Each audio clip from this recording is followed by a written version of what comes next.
وقال تعالى في مقام آخر إنا أنزلناه في ليلة مباركة إنا كنا منذرين فيها يفرق كل أمر حكيم۔ محترم اسلامی بھائیوں اور پردہ نشین باعزت خواتین اسلام، ہر قسم کی حمد و ثنا، تعریف و ستائش، کبریائی، بڑائی اور بزرگی اللہ رب العالمین خالق کائنات مالک ارض و سما کے لیے لائق و زیبا ہے۔ درود و سلام کے انگنت پھولوں کے گلدستے نشاور ہوں رب العالمین کے مبعوث کیے گئے تمام انبیاء علیہم السلام پر، خصوصاً اللہ کے آخری رسول، آخری نبی احمد مجتبیٰ محمد مصطفیٰ صلی اللہ علیہ وسلم پر۔ اللہم صلی علی محمد وعلی آل محمد کما صلیت علی ابراہیم وعلی آل ابراہیم انک حمید مجید۔ اللہم بارک علی محمد وعلی آل محمد کما بارکت علی ابراہیم وعلی آل ابراہیم انک حمید مجید۔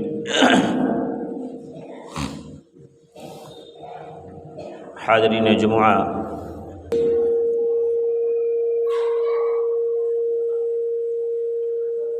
یہ مہینہ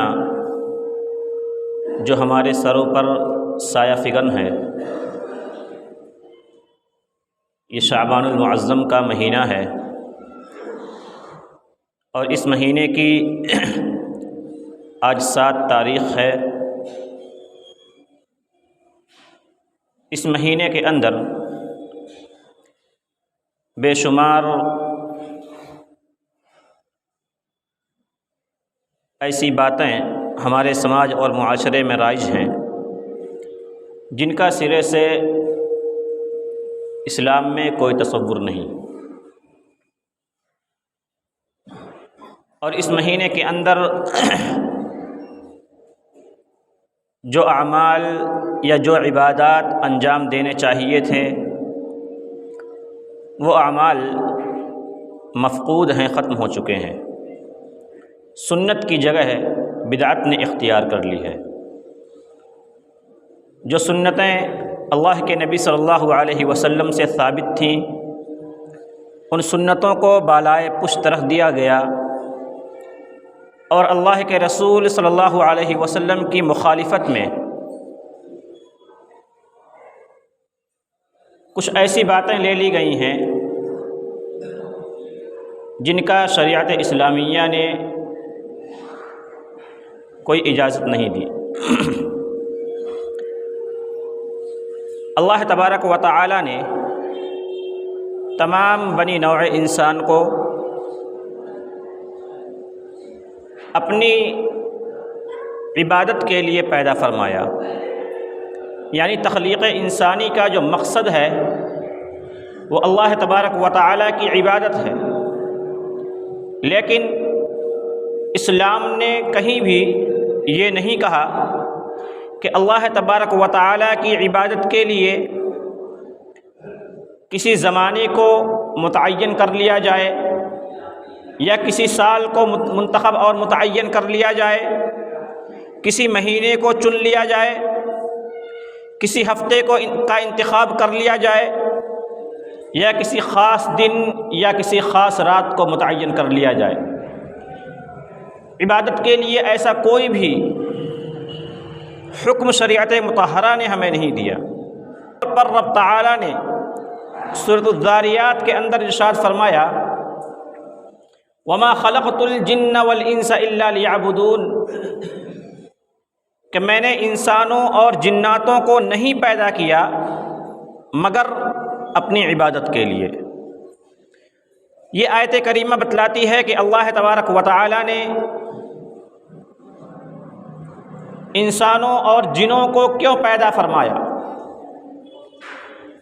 اور اللہ تبارک و تعالی نے پیدا فرمانے کا مقصد ہی ذکر نہیں فرمایا، بلکہ اللہ رب العالمین نے یہ بھی بتلا دیا کہ وہ لوگ کس طرح سے اپنے خالق کی، اپنے معبود کی عبادت کریں۔ رب تعالیٰ نے فرمایا لقد کان لکم فی رسول اللہ اسوۃ حسنہ، کہ تم میں بہترین نمونہ، بہترین آئیڈیل رسول اللہ ہیں، اللہ کے رسول صلی اللہ علیہ وسلم یہ بہترین آئیڈیل اور بہترین نمونہ ہے۔ رسول اکرم صلی اللہ علیہ وسلم کی مکمل زندگی کو اللہ تبارک و تعالی نے بطور مثال پیش کیا کہ آپ کی زندگی کو دیکھ کر کہ جس طرح سے آپ نے اپنے رب کی عبادت کی ہے اسی طرح سے تمہیں بھی اپنے رب کی عبادت کرنی ہے، اور یہ عبادت کسی دن کے لیے خاص نہیں، کسی مہینے یا کسی سال یا ہفتے کے لیے خاص نہیں ہے، بلکہ یہ عبادت بلوغت سے لے کر وفات تک ہے۔ فسبح بحمد ربک وکن من الساجدین وعبد ربک حتی یأتیک الیقین، کہ آپ اپنے رب کی حمد کے ساتھ تسبیح بیان کرتے رہیں اور سجدہ کرنے والوں میں شامل رہیں،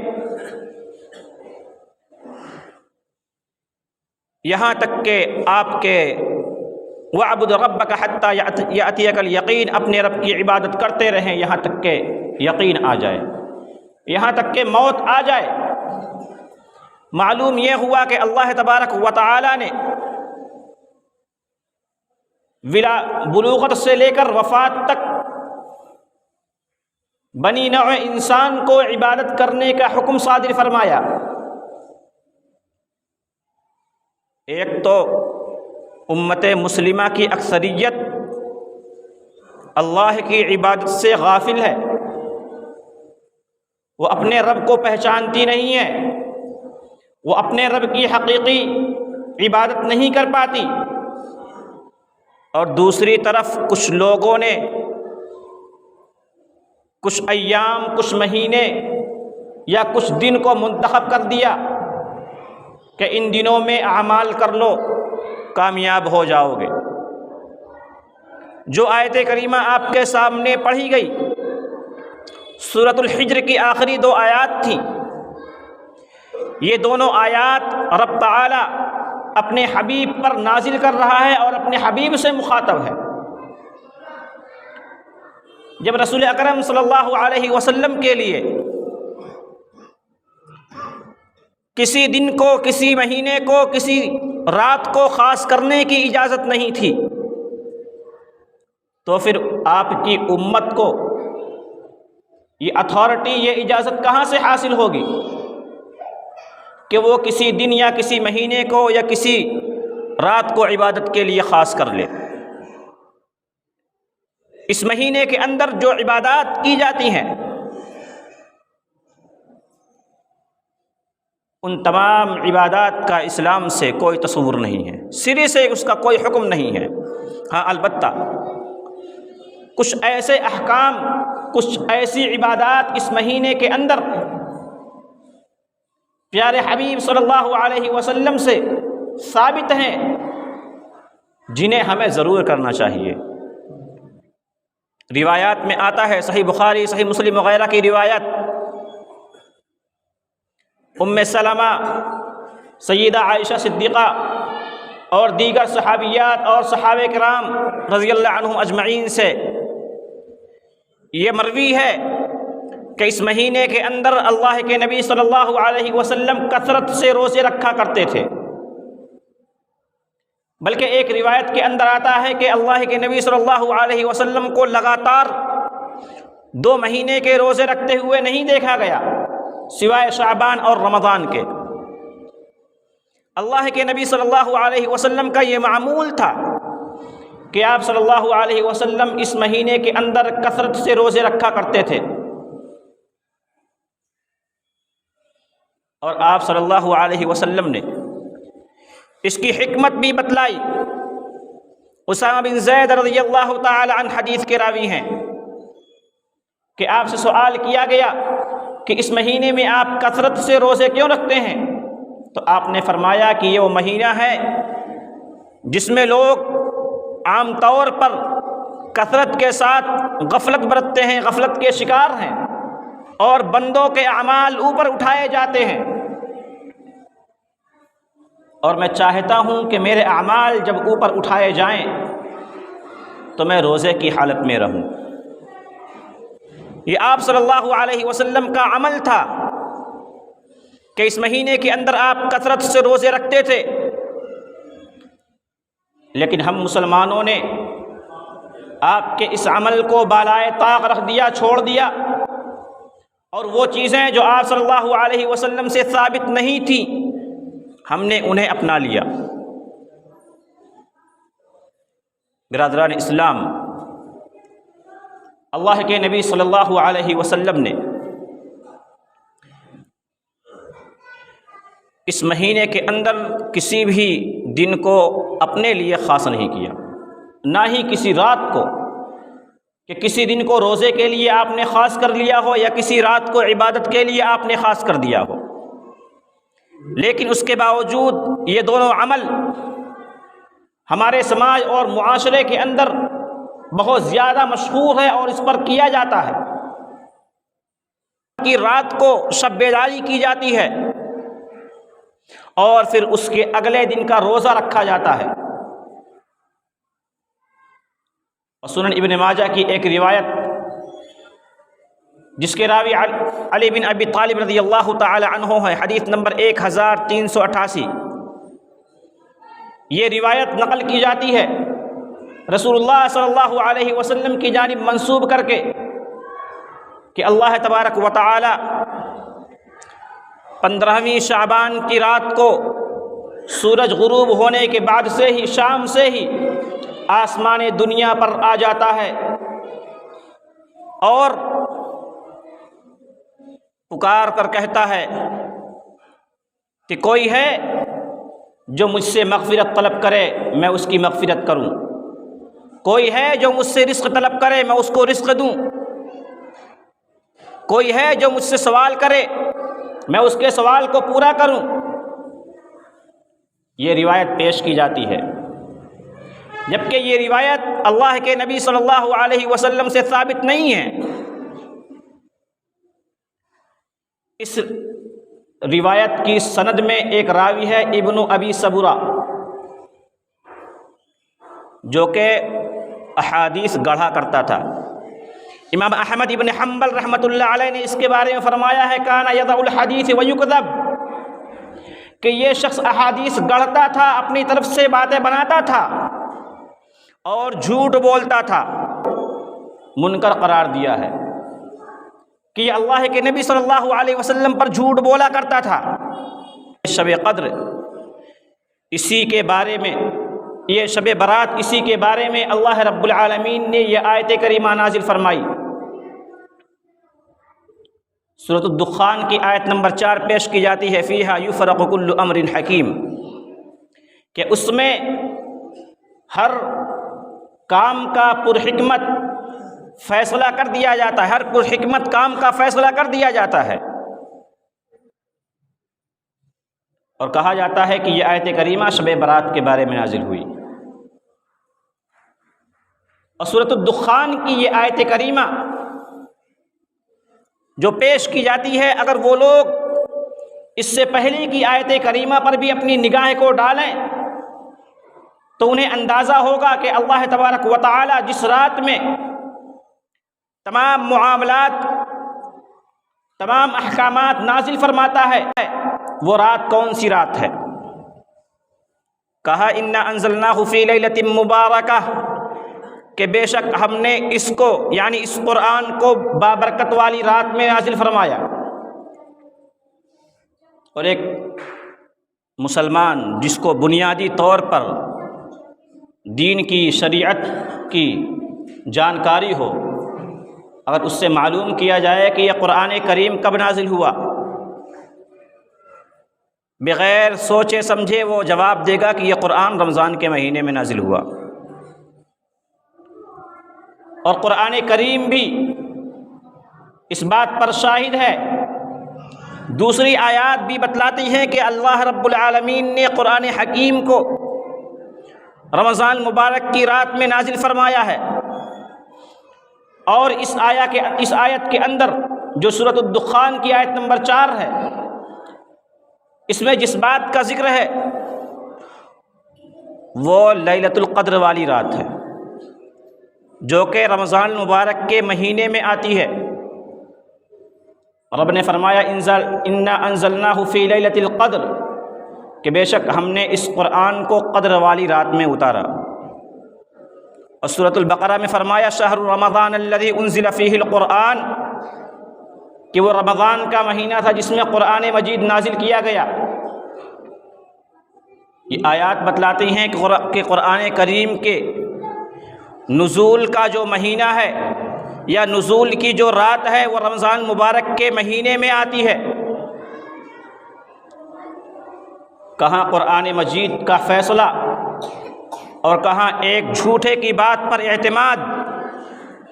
جو شخص اللہ کے نبی صلی اللہ علیہ وسلم پر جھوٹ باندھتا تھا، اس شخص کی بات پر تو اعتماد کر لیا اور اپنے پروردگار کی بات کو چھوڑ دیا۔ پروردگار کہتا ہے کہ قدر والی رات جو ہے وہ رمضان کے مہینے میں آتی ہے، اور یہ کہتے ہیں نہیں، وہ قدر کی رات شعبان کے مہینے میں آتی ہے۔ برادران اسلام، دلائل یہ بتاتے ہیں کہ شعبان کے مہینے میں روزے رکھنے کے علاوہ کوئی بھی عمل اللہ کے نبی صلی اللہ علیہ وسلم سے خصوصیت کے ساتھ ثابت نہیں ہے، اور کسی خاص رات کو متعین کر کے قیام کرنا، کسی دن کو خاص کر کے روزہ رکھنا، اس سے بھی اللہ کے نبی صلی اللہ علیہ وسلم نے منع فرمایا۔ اللہ تبارک و تعالیٰ کے نزدیک سب سے افضل ایام جمعہ کا دن ہے، جسے سید الایام بھی کہا جاتا ہے، اور اس کی وجہ بھی اللہ کے نبی صلی اللہ علیہ وسلم نے ذکر کی ہے صحیح مسلم کی روایت میں، کہ آدم علیہ السلام کو اسی دن پیدا کیا گیا، اسی دن آپ علیہ السلام کو جنت سے نکالا گیا، اسی دن قیامت قائم ہونے والی ہے، سب سے افضل دن ہے۔ لیکن اس کے باوجود اس افضل دن میں اللہ کے نبی صلی اللہ علیہ وسلم نے خاص طور سے عبادت کرنے سے منع فرمایا ہے۔ صحیح مسلم کی روایت لا تختصوا یوم الجمعۃ بقیام من بین اللیالی، کہ تم میں سے کوئی بھی شخص جمعہ کے دن کو یا جمعہ کی رات کو قیام کے لیے، اللہ کی عبادت کے لیے خاص نہ کرے، اور نہ ہی جمعہ کے دن کو روزہ رکھنے کے لیے خاص کرے۔ ہاں، اگر کوئی جمعہ کے دن روزہ رکھنا چاہتا ہے، اس کی عادت ہے کہ وہ روزہ رکھتا ہے، ایام 20 کے روزے رکھتا ہے۔ ایام 20 عربی کی 13، 14، 15ویں تاریخ کو ایام 20 کہا جاتا ہے۔ اگر کسی کی عادت ہے اور ان دنوں میں یہ دن آ جاتا ہے تو وہ روزہ رکھ لے، یا وہ صوم داؤدی رکھتا ہے، ایک دن رکھتا ہے ایک دن چھوڑتا ہے۔ اس نے بدھ کے دن روزہ رکھا، جمعرات کو چھوڑنے کی باری تھی، اس نے چھوڑ دیا۔ اب جمعہ کے دن وہ روزہ رکھ سکتا ہے کیونکہ وہ صوم داؤدی رکھ رہا تھا، تو اس کے لیے جائز ہے۔ لیکن خاص کر ہفتے کے 6 دنوں میں روزہ نہ رکھا جائے، کوئی خاص عبادت نہ کی جائے، اور جمعہ کے دن کو خاص کر لیا جائے اس کی فضیلت کو سامنے رکھتے ہوئے، تو یہ اللہ کے نبی سے ثابت نہیں۔ اللہ کے نبی نے اس سے منع فرمایا۔ جب اللہ کے نبی صلی اللہ علیہ وسلم نے جمعہ کے دن کو خاص کرنے سے منع فرما دیا، تو پھر کسی اور دن کو ہم خاص کیوں کریں؟ ہاں، اگر کسی خاص دن کو احادیث نے متعین کر دیا ہے، شریعت نے متعین کر دیا ہے، تو ہم ان دنوں میں روزے رکھیں، ان دنوں میں عبادات کریں۔ لیلۃ القدر ہمارے درمیان مشہور ہے، اس کی فضیلت بھی ہم جانتے ہیں، اس کے اندر کیا عبادات کرنی چاہیے اس سے متعلق بھی احادیث میں آتا ہے۔ ہفتے کے روزے میں پیر اور جمعرات کا روزہ اللہ کے نبی صلی اللہ علیہ وسلم نے رکھا ہے اور تعلیم بھی دی ہے۔ آپ نے روزہ رکھا، ہم بھی روزہ رکھ سکتے ہیں، اور اس کی فضیلت بھی اللہ کے نبی صلی اللہ علیہ وسلم نے بیان فرمائی ہے۔ اور یہ دونوں ایام ایسے ایام ہیں، ایسے دن ہیں کہ ان ایام میں پیر اور جمعرات کے دنوں میں اللہ رب العالمین کی جانب بندوں کے اعمال اٹھائے جاتے ہیں۔ ہمیں اس بات کا احساس نہیں ہے۔ ہمارے جو ہفتے کے اعمال ہیں، ان اعمال کو ہفتے کے ان دونوں دنوں میں اللہ رب العالمین کے سامنے پیش کیے جاتے ہیں۔ اور اللہ کے نبی صلی اللہ علیہ وسلم نے پیر اور جمعرات کی فضیلت بیان کی کہ جب اللہ کے سامنے اعمال پیش کیے جاتے ہیں تو اللہ رب العالمین سب کی نیکیوں کو شرف قبولیت سے نوازتا ہے، سوائے دو لوگوں کے۔ ایک وہ جو اللہ رب العالمین کے ساتھ شرک کرتا ہو، یعنی مشرک کی کوئی بھی نیکی اللہ رب العالمین قبول نہیں فرماتا، اور دوسرے وہ جو اپنے بھائی سے بغض و عناد رکھتا ہو، دشمنی رکھتا ہو، جس کی اپنے بھائی سے لڑائی ہو، اپنے بھائی سے بات چیت بند ہو، اپنے دل کے اندر اپنے بھائی کے لیے کینہ کپٹ بغض و عناد رکھتا ہو، اس شخص کی بھی نیکی اللہ رب العالمین قبول نہیں فرماتا، اور کہتا ہے انذروا ھذین یصطلحا۔ 3 مرتبہ اللہ رب العالمین فرماتا ہے کہ انتظار کرو، مہلت دو، انہیں فرصت دو، انہیں تھوڑا موقع اور دے دو، شاید یہ دونوں صلح کر لیں، آپس میں بھائی بھائی بن کے رہیں۔ ان ایام کی اللہ کے نبی صلی اللہ علیہ وسلم نے فضیلت بیان فرمائی۔ ہم ان ایام کو روزے رکھ سکتے ہیں، یعنی جن دنوں کو اللہ کے نبی نے خاص کیا ہے ہم ان دنوں میں اعمال کر سکتے ہیں، لیکن جس دن کو خاص نہیں کیا گیا اس دن کو اپنے لیے خاص کرنا، اس سے شریعت مطہرہ نے منع فرمایا ہے۔ سامعین عظام، ضرورت اس بات کی ہے کہ اس مہینے میں ہم کثرت کے ساتھ روزے رکھیں، کیونکہ اس مہینے کے اندر اللہ رب العالمین کے سامنے بندوں کے اعمال پیش کیے جاتے ہیں۔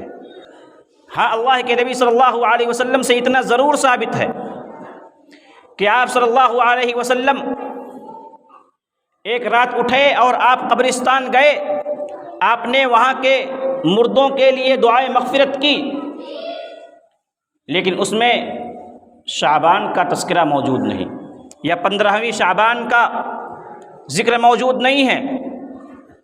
اور ایک صحیح روایت جو صحیح مسلم وغیرہ کے اندر آتی ہے کہ اللہ کے نبی صلی اللہ علیہ وسلم نے فرمایا کہ شعبان کی 15ویں رات کو اللہ تبارک و تعالی اپنے بندوں کی طرف بنظر رحمت کی نگاہ سے دیکھتا ہے، اور ان میں مشرک اور کینہ پرور لوگوں کے علاوہ سب کی مغفرت فرما دیتا ہے۔ یہ روایت بالکل صحیح ہے، صحیح مسلم وغیرہ کے اندر موجود کہ 15ویں شعبان کی رات کو اللہ تبارک و تعالیٰ اپنے بندوں کو دیکھتا ہے رحمت کی نگاہ سے، اور ہر ایک کی مغفرت فرما دیتا ہے سوائے مشرک کے اور کینہ پرور کے۔ معلوم ہوا کہ مشرک کی مغفرت اللہ رب العالمین نہیں فرماتا، اور اس کی مغفرت بھی نہیں ہوتی ہے جو لوگ اپنے بھائیوں سے دشمنی رکھتے ہیں۔ یہ حدیث ثابت ضرور ہے، لیکن اس حدیث کو سامنے رکھتے ہوئے کوئی یہ کہے کہ جب یہ حدیث ثابت ہے تو ہم اس رات کو ایک خصوصی عمل کریں گے، رات گزاریں گے، قبرستان جائیں گے۔ اللہ کے نبی صلی اللہ علیہ وسلم نے یہ بات ضرور ارشاد فرمائی، لیکن آپ نے اپنے صحابہ کو اس بات کی تعلیم یا اس بات کی تلقین نہیں فرمائی کہ 15ویں شعبان کی رات کو قبرستان نکلو، چراغاں کرو، وہاں پر دعائیں مغفرت کرو، ہرگز نہیں۔ ہاں، جس طرح سے دیگر ایام اللہ رب العالمین کے نزدیک قابل قدر ہیں، قابل عظمت والے ہیں، اسی طرح سے یہ بھی۔ اگر آپ روزانہ رات میں اٹھنے کے قائل ہیں، روزانہ اٹھتے ہیں، تہجد کی نماز پڑھتے ہیں، اللہ رب العالمین سے اپنے گناہوں پر بخشش طلب کرتے ہیں، تو آپ اس رات میں بھی اٹھ رہے ہیں۔ لیکن خاص کر اس دن کو، اس رات کو اٹھنا، عبادت کرنا یا اگلے دن کا روزہ رکھنا، یہ اللہ کے نبی صلی اللہ علیہ وسلم سے ثابت نہیں ہے۔ برادران اسلام، ہمیں ضرورت اس بات کی ہے کہ ہم اپنے آس پاس ہمارے جو بھائی ان بدعات و خرافات میں منہمک ہیں، ہمیں ان کی اصلاح کرنی چاہیے، کیونکہ ہماری اور آپ کی ذمہ داری ہے۔ اگر ہم اپنی ذمہ داریوں سے روگردانی کریں گے، منہ موڑیں گے، تو کل قیامت کے دن ہمارا رب ہماری پکڑ کرے گا۔ ہم اگر یہ کہیں کہ ہم اپنے آپ کو بچا لے رہے، کافی نہیں ہے۔ آپ کو اپنے بھائیوں کی، جن سے بھی آپ کے تعلقات ہیں، آپ انہیں سمجھائیں۔ کوئی یہ کہتا ہے کہ بہت سمجھاتے ہیں لیکن نہیں مانتا۔ اللہ رب العالمین نے فرمایا وَذَكِّرْ فَإِنَّ الذِّكْرَىٰ تَنفَعُ الْمُؤْمِنِينَ، کہ نصیحت کرتے رہا کرو، نصیحت مؤمنین کو فائدہ پہنچاتی ہے۔ اللہ کے نبی صلی اللہ علیہ وسلم نے 13 سال نبی ہونے کے بعد 13 سال مکے میں بہت ہی زیادہ محنت کی، جد و جہد کی۔ آپ نے ایک بار دو بار کہہ کے اپنے گھر میں نہیں بیٹھ گئے، بلکہ آپ محنت کرتے رہے۔ آپ صلی اللہ علیہ وسلم کے اصحاب محنت کرتے رہے، لگاتار محنت کرتے رہے۔ یہ ان کی محنتوں کا اور کاوشوں کا نتیجہ ہے جو آج اسلام ہم تک پہنچا ہے۔